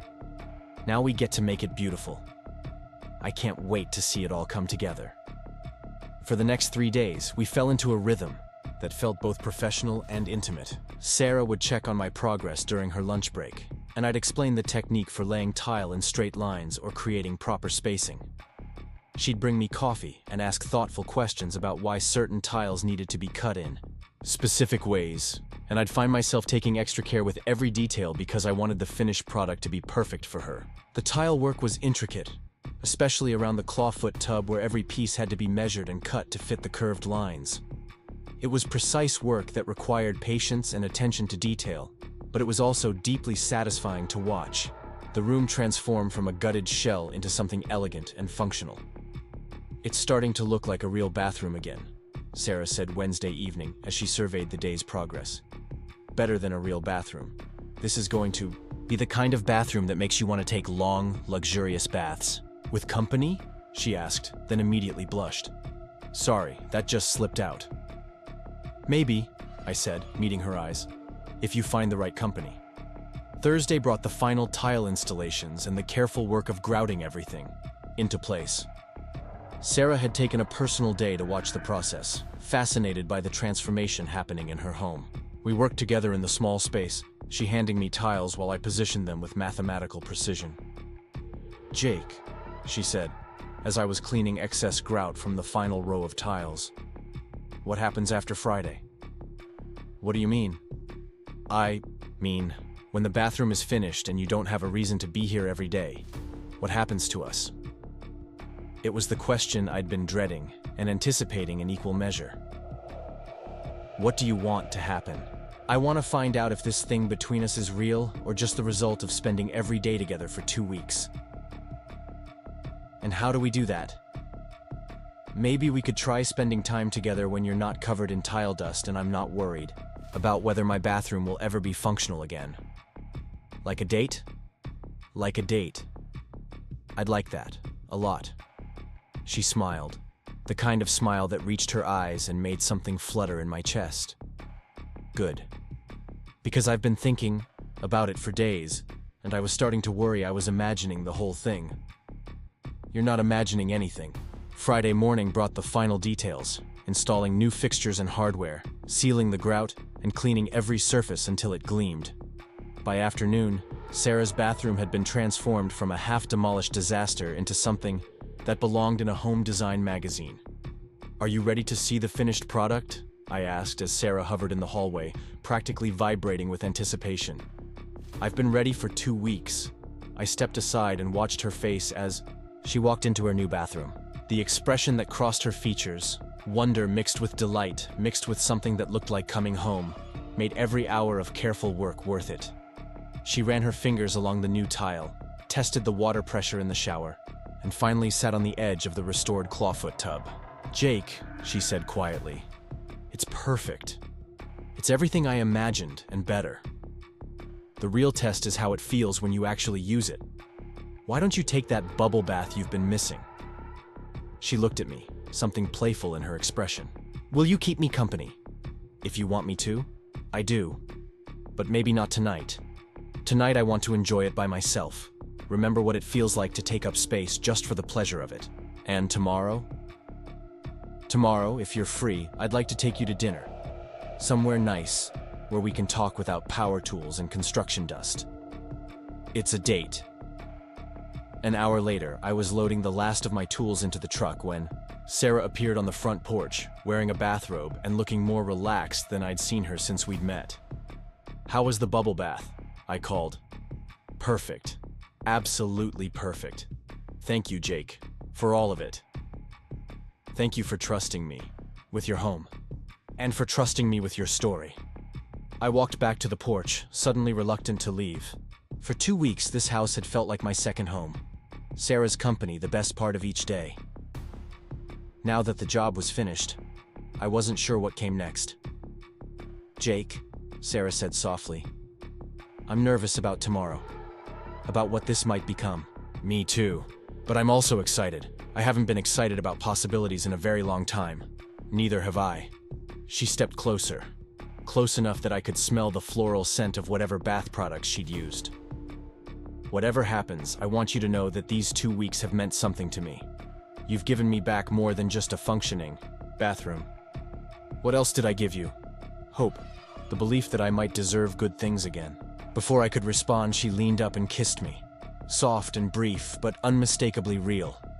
When she pulled back, her cheeks were pink, but her eyes were steady. "I'll see you tomorrow night," she said. "You will." As I drove away, I caught sight of her in my rearview mirror, standing on her porch in her bathrobe, watching me leave. Tomorrow night couldn't come fast enough. Saturday evening found me standing in front of my bathroom mirror, trying to decide if a button-down shirt was too formal for dinner with Sarah. I'd changed clothes 3 times, settled on dark jeans and a navy sweater, then second-guessed myself all over again. This felt different from the casual conversations we'd shared on her porch or the easy collaboration during the renovation. This was intentional, acknowledged, the first step into whatever territory we'd been circling for 2 weeks. My phone buzzed with a text from Danny. "Good luck tonight, Romeo. Try not to overthink it." I'd made the mistake of telling him about the date during a supply run that afternoon, and he'd spent 20 minutes giving me unsolicited advice about dating older women, most of which boiled down to be yourself and don't act like an idiot. Helpful as always. At 7 o'clock exactly, I knocked on Sarah's front door, holding a small bouquet of sunflowers I'd picked up from the grocery store. They seemed more appropriate than roses, cheerful and unpretentious, the kind of flowers that said, "I'm thinking of you," without being overly dramatic. Sarah opened the door wearing a deep blue dress that brought out her eyes and made me forget whatever clever greeting I'd planned. Her hair was down, falling in soft waves around her shoulders, and she'd traded her usual minimal makeup for something that emphasized the elegant lines of her face. "Hi," she said, smiling with what looked like genuine pleasure. "You look very handsome. You look incredible. These are for you." I handed her the sunflowers, suddenly worried they were too casual for how beautiful she looked. "They're perfect. Sunflowers are my favorite, actually. How did you know?" "Lucky guess. Or maybe you're just observant. I have sunflower dish towels, sunflower salt and pepper shakers, and a sunflower painting in my bedroom. I plead the fifth on how observant I am about your home decor choices." She laughed, the sound warm and genuine. "Let me put these in water, and then we can go. I made reservations at Marcello's. I hope that's okay." Marcello's was the nicest restaurant in Millbrook, the kind of place where people went for anniversaries and special occasions. The fact that Sarah had chosen it suggested she was taking this date as seriously as I was. "Marcello's is perfect. I've actually never been there. It's a local institution, family-owned for 30 years, and they make everything from scratch. Tom and I used to go there for birthdays." She paused, then looked at me with a slightly uncertain expression. "Is that weird, that I mentioned him?" "Not weird at all. He was a big part of your life. I'd be worried if you felt like you had to pretend he didn't exist." "Thank you for understanding that. Not everyone would." The drive to the restaurant was comfortable, filled with easy conversation about everything from the weather to Sarah's plans for decorating her newly renovated bathroom. She'd decided on a nautical theme, with blue and white accessories that would complement the classic subway tiles we'd installed. Marcello's occupied a converted Victorian house on the edge of downtown with intimate dining rooms that had probably once been parlors and bedrooms. We were seated in a corner table near a window that looked out on the restaurant's herb garden, lit with strings of fairy lights that made everything feel magical. "This is beautiful," I said, taking in the warm lighting and elegant but unpretentious atmosphere. "It is. I haven't been here in almost 2 years. I forgot how lovely it is." "What made you decide to come back?" "You, actually. I wanted somewhere special for our first official date, and this seemed like the right choice. Familiar enough to feel comfortable, but special enough to acknowledge that this means something." The waiter appeared with menus and a wine list, and Sarah ordered a bottle of Chianti with the confidence of someone who knew what she liked. I found myself admiring the way she interacted with the server, polite and friendly without being overly familiar. The mark of someone who'd spent years in customer service herself as a teacher.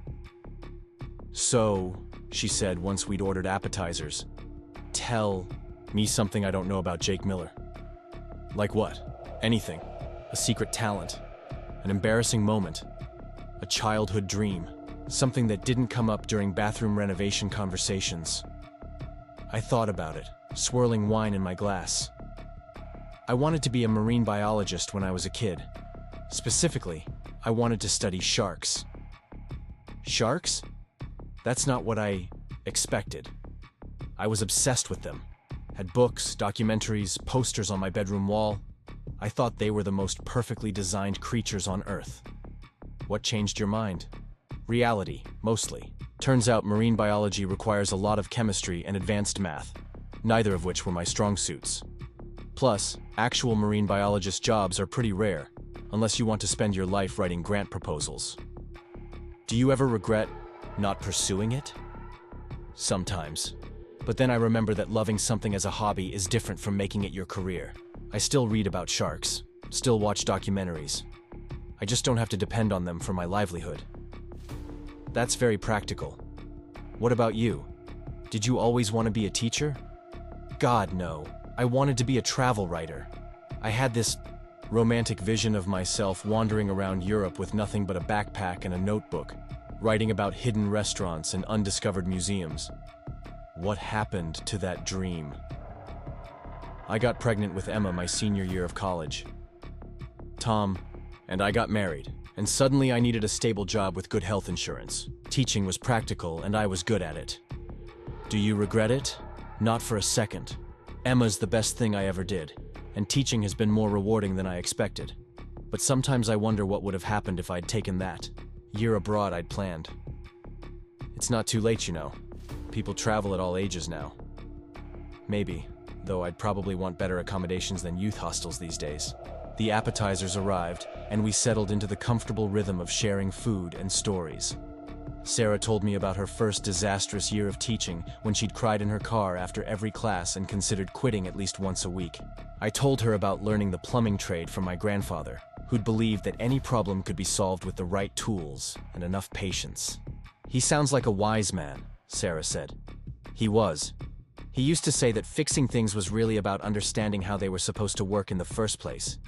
You can't repair something if you don't know what normal looks like. That's good advice for more than just plumbing. What do you mean?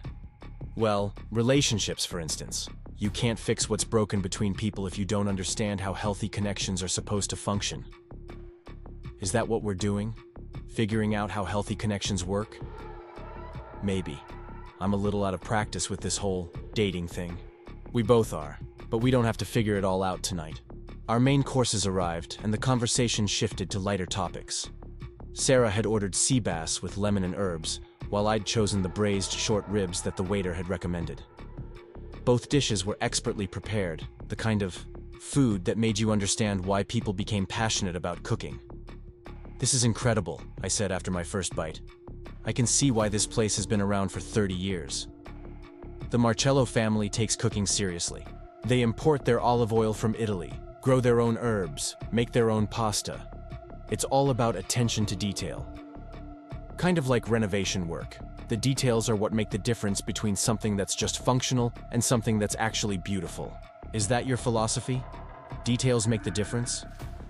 Pretty much. Anyone can install a toilet or connect a pipe. But making it look like it belongs, like it was always meant to be there, that's what separates good work from great work. I noticed that about your approach to my bathroom. You didn't just fix what was broken. You made it better than it had ever been. That was the goal. Your house deserved something beautiful. And me? Did I deserve something beautiful? The question caught me off guard with its directness. Sarah was looking at me intently, and I could see she was asking about more than just bathroom renovation. You deserve everything beautiful, I said honestly. Beautiful spaces, beautiful experiences, beautiful moments. You deserve to be cherished. Her eyes got slightly misty, and she looked down at her plate for a moment before meeting my gaze. Again. I'd forgotten what it felt like to hear someone say that. Then you've been spending time with the wrong people. Or no people at all. Well, that's changing. After dinner, we walked slowly back to my truck, neither of us in a hurry to end the evening. The October air was crisp, but not cold, and Main Street was quiet except for the distant sound of music from the bar down the street. Jake, Sarah said as we reached the passenger door, thank you for tonight, for all of this. Thank you for saying yes, for taking a chance on dinner. With your contractor, former contractor. The bathroom's finished, remember? Right. So what am I now? I don't know yet. What do you want to be? I stepped closer, close enough to see the gold flecks in her brown eyes under the streetlight. I want to be someone who gets to take you on more dates. Someone who gets to see you smile when you try a new restaurant or discover something that makes you happy. And someone who gets to sit with you while you take those bubble baths you've been missing. She smiled at that, the kind of smile that reached her eyes and made my chest feel warm. That sounds like something I'd like too. So, where do we go from here? Slowly, she said. We go slowly and see what develops. I'm not going anywhere, and I hope you're not either. I'm not going anywhere. She reached up and kissed me then, longer and more certain than the brief kiss on her porch the night before. When we broke apart, she rested her forehead against mine. I should probably get home, she said softly. But I don't want this evening to end. We'll have other evenings. Promise? Promise. The drive back to her house was quiet but comfortable, the kind of silence that didn't need to be filled with conversation. When I walked her to her front door, she turned to face me on the porch. I had a wonderful time tonight, she said. So did I. When can I see you again? Soon. Very soon. But Jake, I want you to know that this is uncharted territory for me. Dating someone new, letting someone into my life after so many years alone. I might need patience while I figure out how to do this. I've got patience. And Sarah? This is uncharted territory for me too. I've never felt like this about anyone. Like what? Like I want to know everything about you. Like I want to be part of your daily routine, not just someone you see occasionally. Like I want to build something real with you. That sounds terrifying and wonderful at the same time. The best things usually do. She kissed me goodnight, and I waited until she was safely inside before driving home to my apartment. But instead of going upstairs, I found myself walking around downtown Millbrook thinking about the evening and what came next. For the first time in years, I felt like I had something to look forward to beyond the next plumbing job or the next bill to pay. Sarah had awakened something in me that I thought was permanently broken after my divorce, the belief that I could be part of something bigger than just my own small life. Sunday morning, I woke up to a text from Sarah. Good morning. Coffee's on if you want to come over and see how the bathroom looks in natural light. I was at her house within 20 minutes, bringing bagels from the bakery downtown, and finding Sarah in her kitchen, still in her pajamas, with her hair pulled back in a messy bun. She looked younger and more relaxed than I'd ever seen her. You came prepared, she said, eyeing the bakery bag. I figured if I was going to intrude on your Sunday morning, I should bring breakfast. You're not intruding. I was hoping you'd come over. We ate breakfast at her kitchen table, and I found myself noticing details I'd missed during the renovation. The way morning light streamed through her windows, the collection of coffee mugs that all seemed to have stories, the stack of books on the counter that suggested she was always in the middle of reading something. Want to see how the bathroom photographs in daylight? She asked.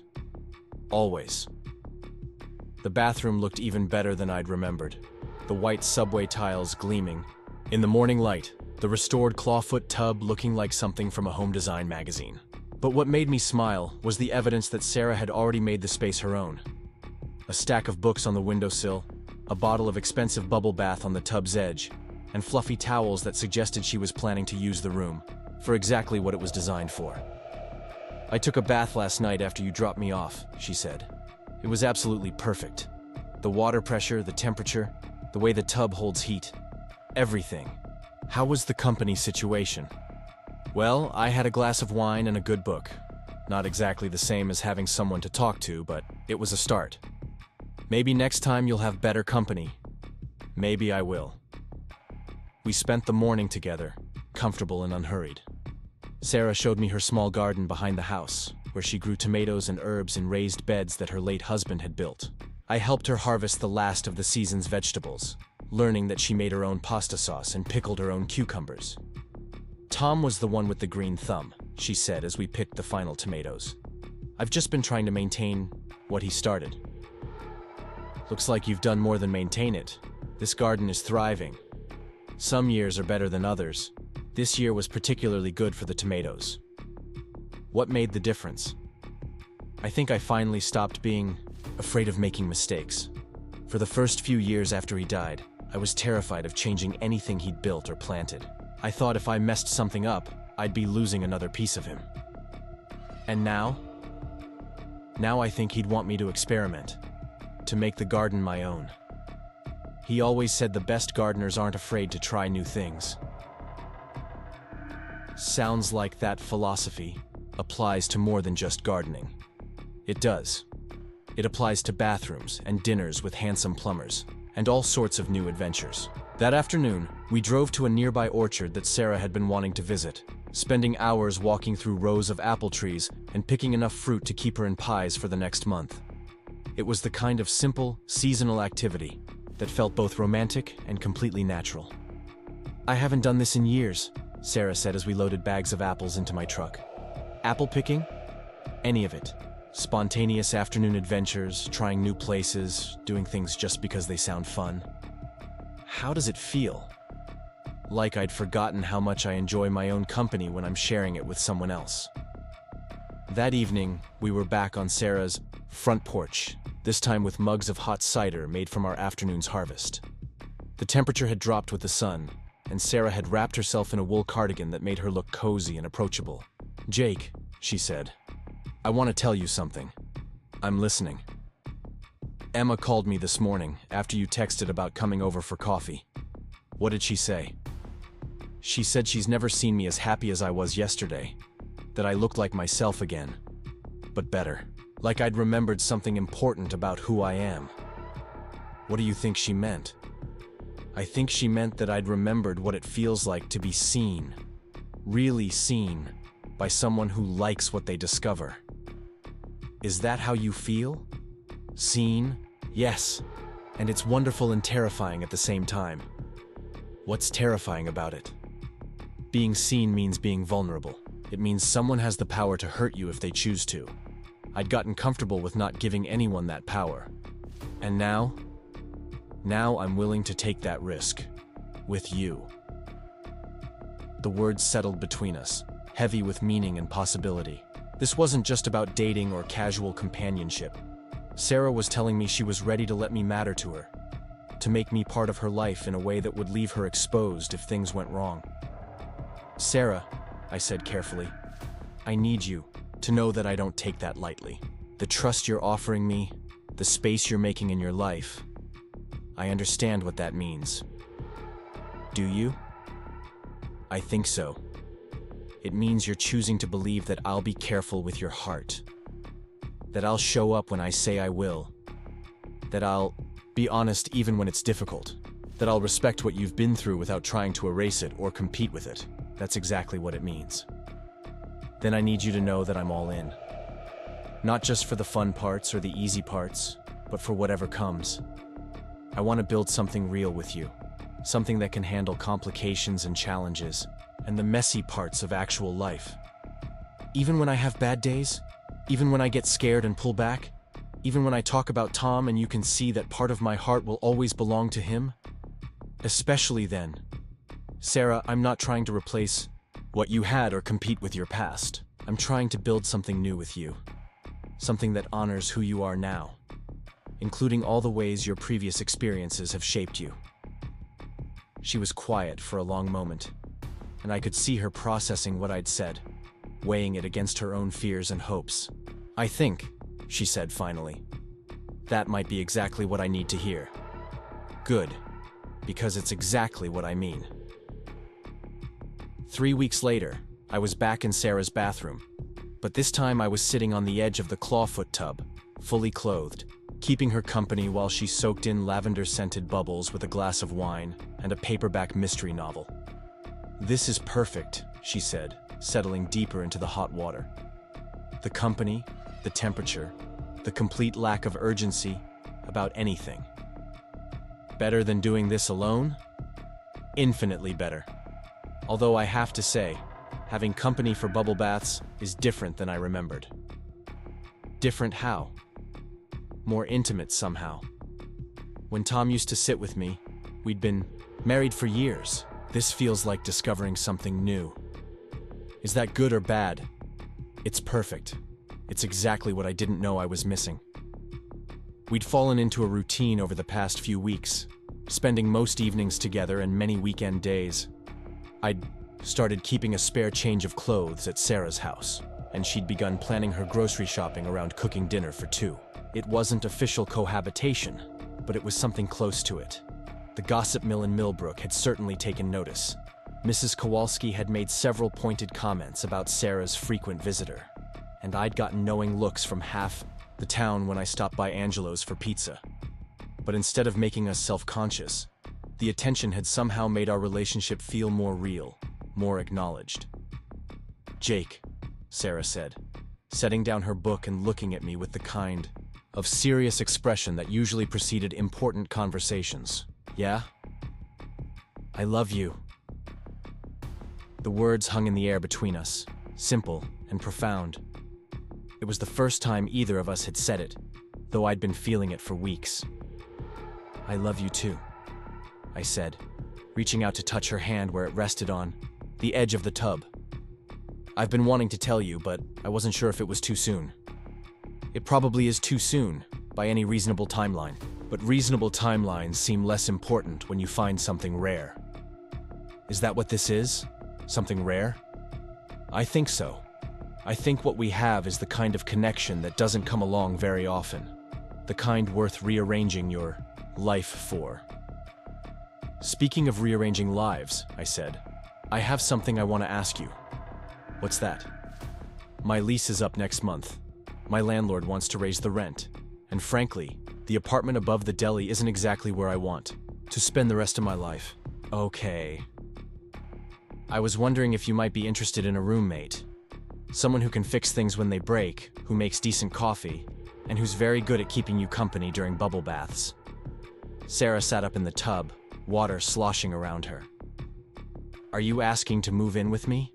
"I'm asking if you'd like to try living together, see how it feels to share space on a more permanent basis." "What about what people will say?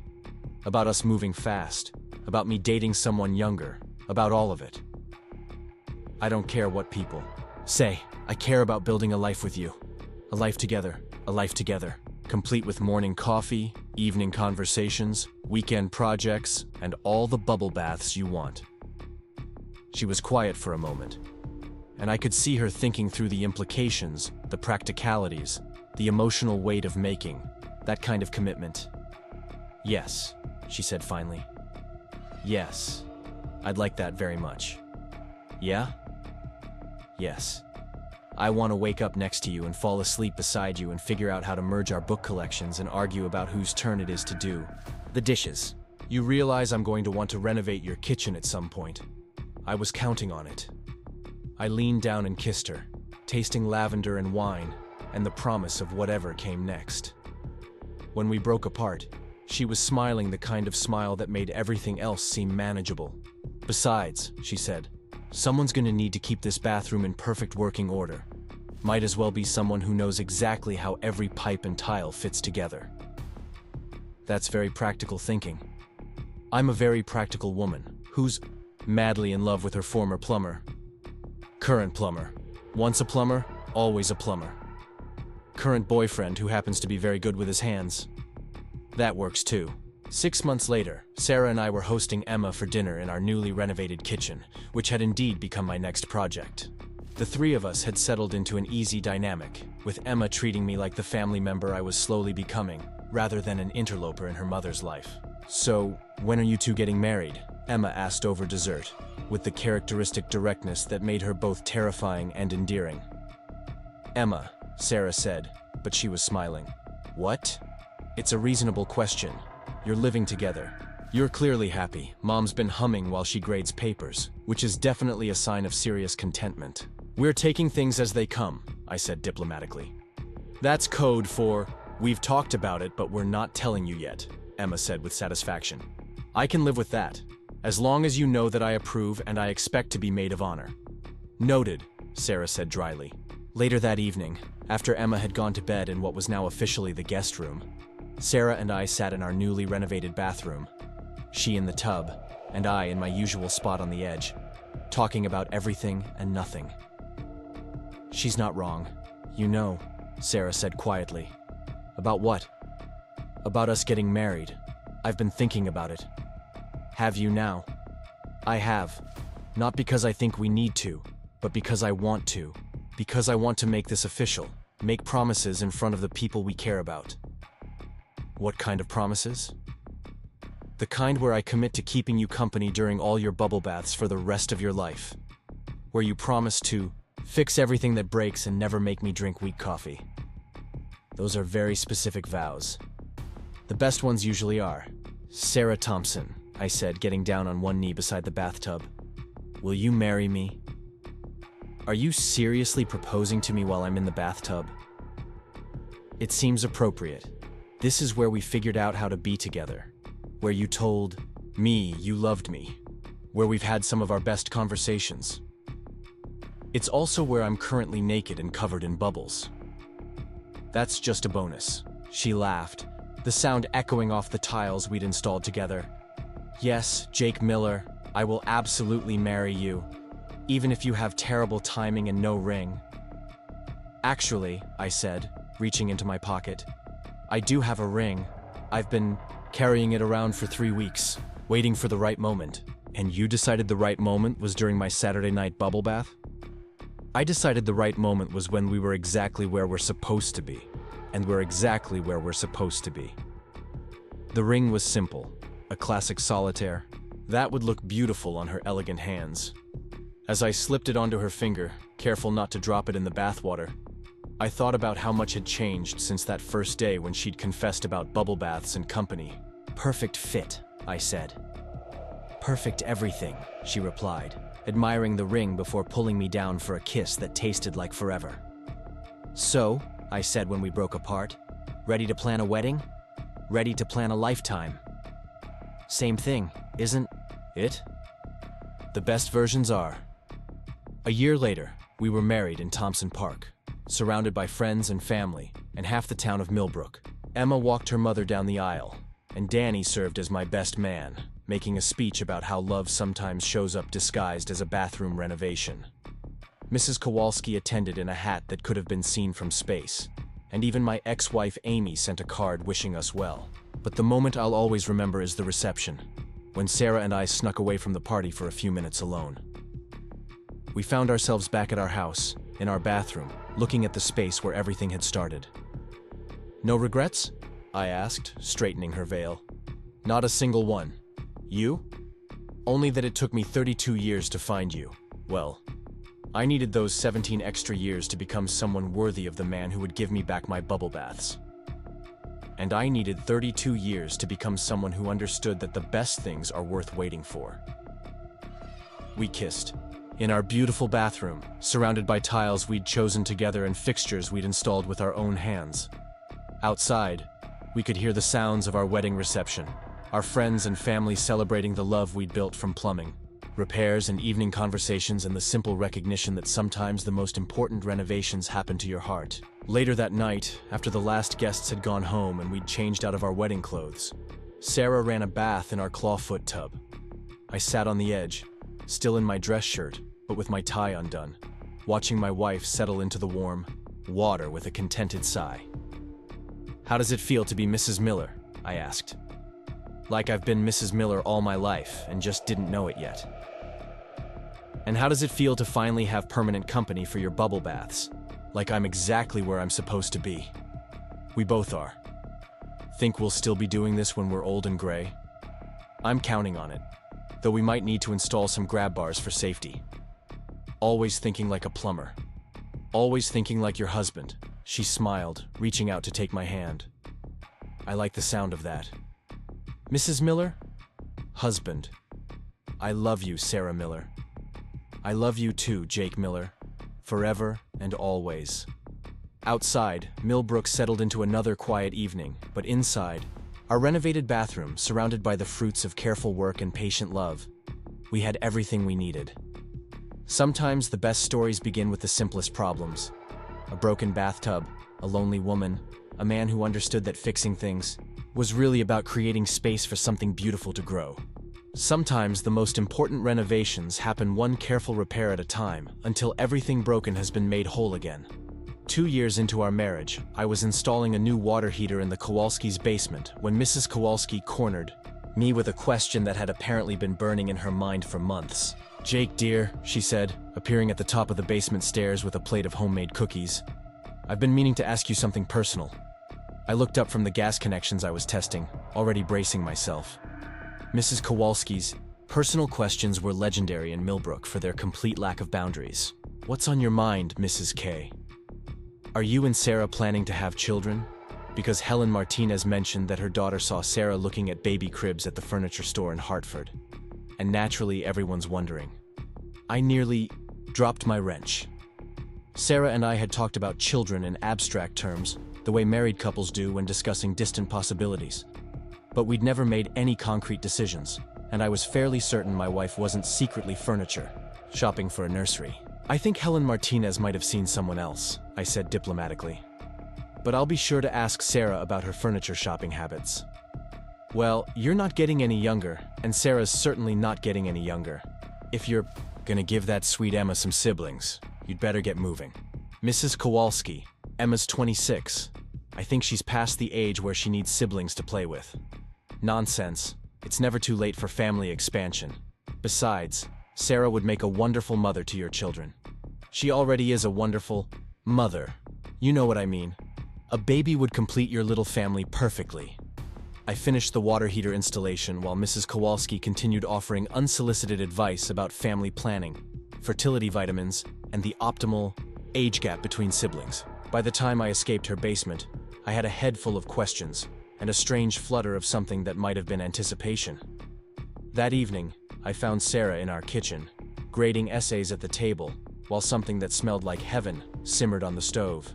She looked up when I walked in, her face lighting up with the smile that still made my chest warm, even after years of seeing it daily.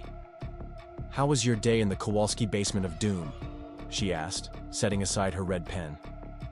"Educational. I learned that apparently you've been spotted shopping for baby furniture." Sarah blinked, then burst into laughter. "Baby furniture? Where on earth did that come from?" "Helen Martinez's daughter allegedly saw you at a furniture store in Hartford. Mrs. Kowalski is convinced we're secretly planning to expand our family."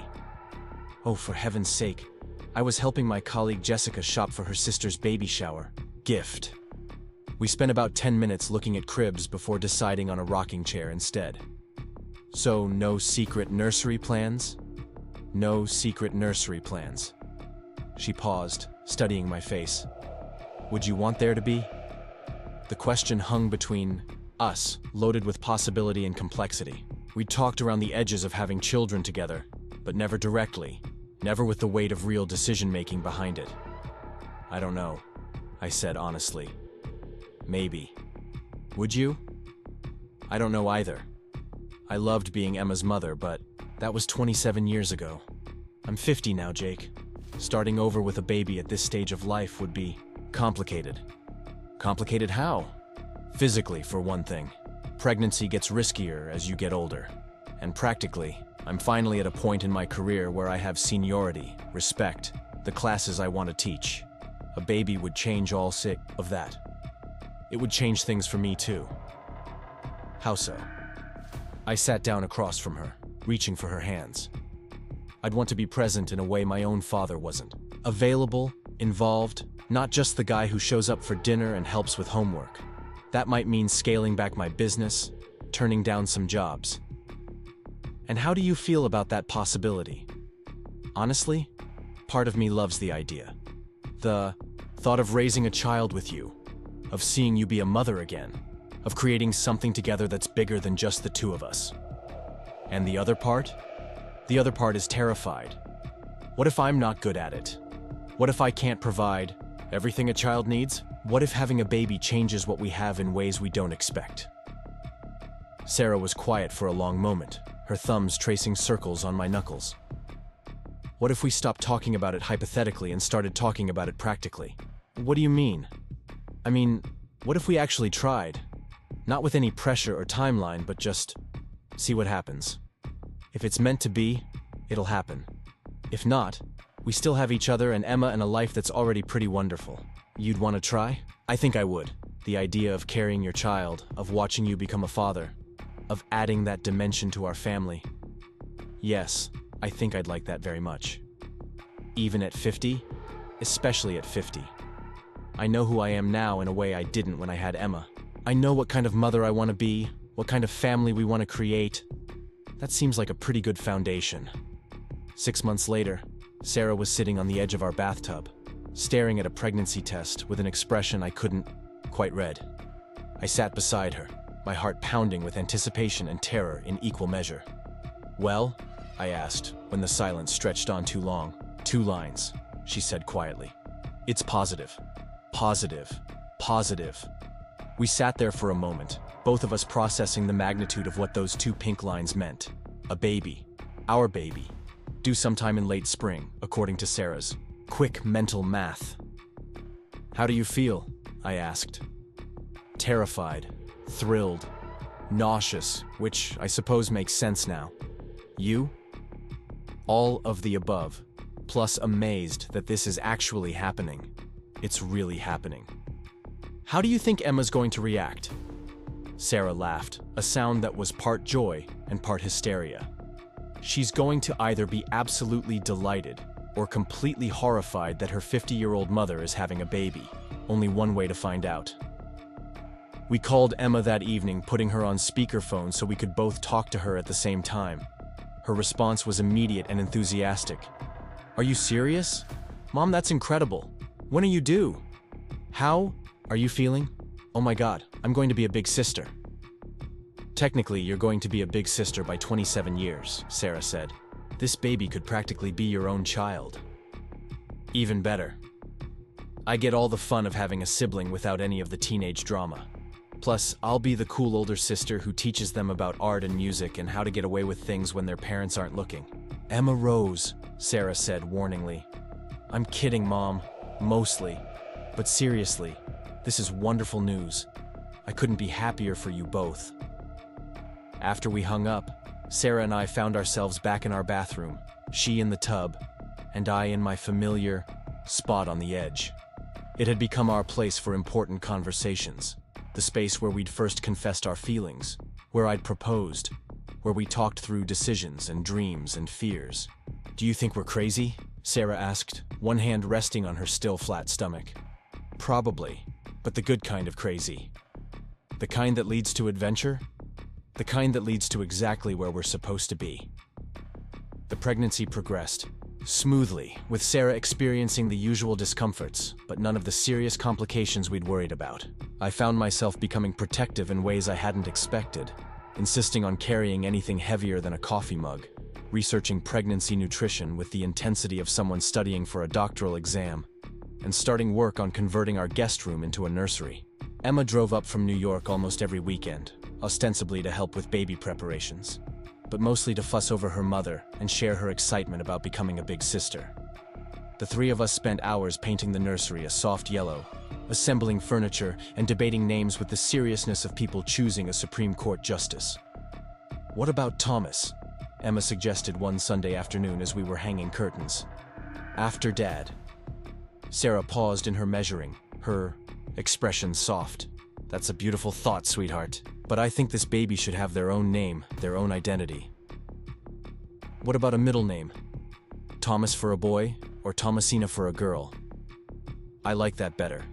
A way to honor Dad without making the baby feel like they have to live up to someone else's legacy. Plus," I added, "if it's a girl named Thomasina, she'll spend her whole life explaining how to spell it." "Good point. What about Caroline? That was Dad's mother's name. Caroline Miller," Sarah said thoughtfully. "I like that. What about boy names?" "Michael," I said without hesitation, after my grandfather. "Michael Thomas Miller. Very distinguished. Or very alliterative, depending on your perspective." By the time spring arrived, we'd settled on names, finished the nursery, and attended enough parenting classes to qualify for advanced degrees in infant care. Sarah had taken maternity leave from teaching, spending her days reading pregnancy books and preparing lesson plans for the substitute teacher who would cover her classes through the end of the school year. On a Tuesday morning in early May, I was replacing a kitchen faucet for the Hendersons when my phone rang with Sarah's ringtone. I answered immediately, recognizing the tight quality in her voice that meant business. "Jake, I think it's time." Time? Contraction time. They've been coming every 10 minutes for the past hour. I was out of the Hendersons' house and in my truck before Sarah finished the sentence, calling Danny to cover any emergency calls while I drove home to collect my wife and head to the hospital. Sarah was waiting on the front porch with her hospital bag, breathing through another contraction with the focused concentration of someone who'd done this before. She looked calm and determined, ready for whatever came next. "How are you feeling?" I asked as I helped her into the truck. "Like I'm about to meet our baby," she said. "And like I can't believe this is actually happening." The labor lasted 14 hours, long enough for Emma to drive up from New York and pace the hospital waiting room with Danny and my mother, all of them taking turns offering moral support and unsolicited advice.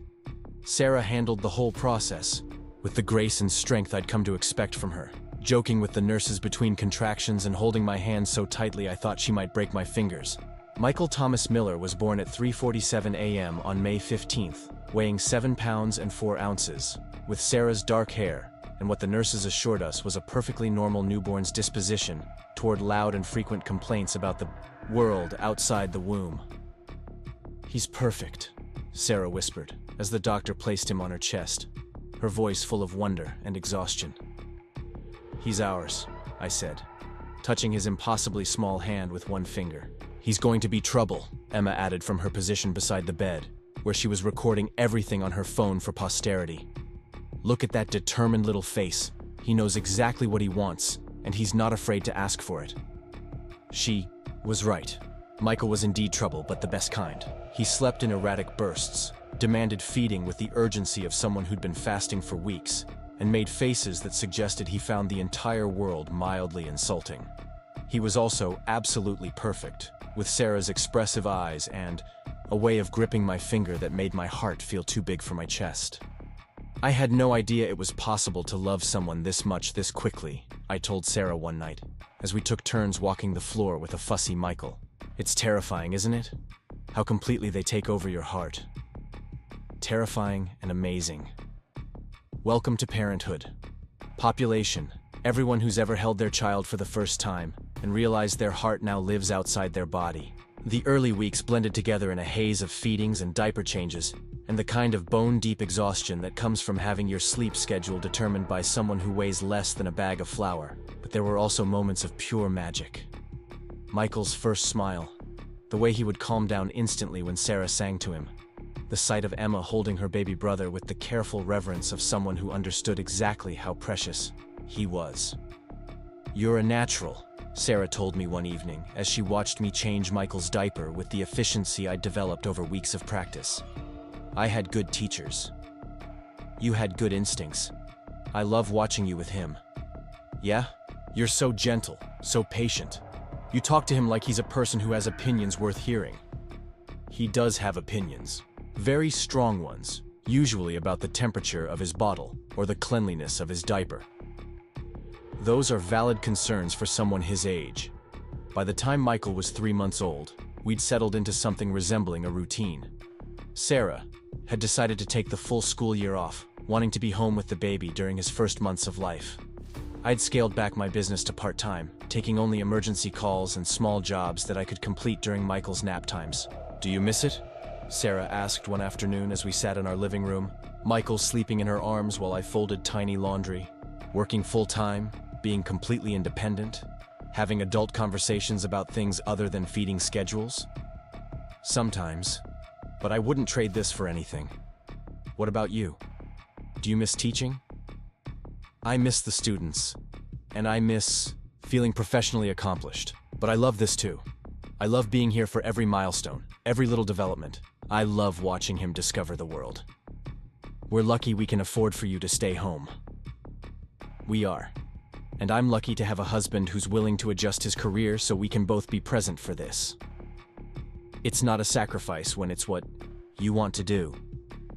That evening, after Michael had gone to sleep and we'd managed to eat dinner without being interrupted by crying, Sarah and I found ourselves back in our bathroom.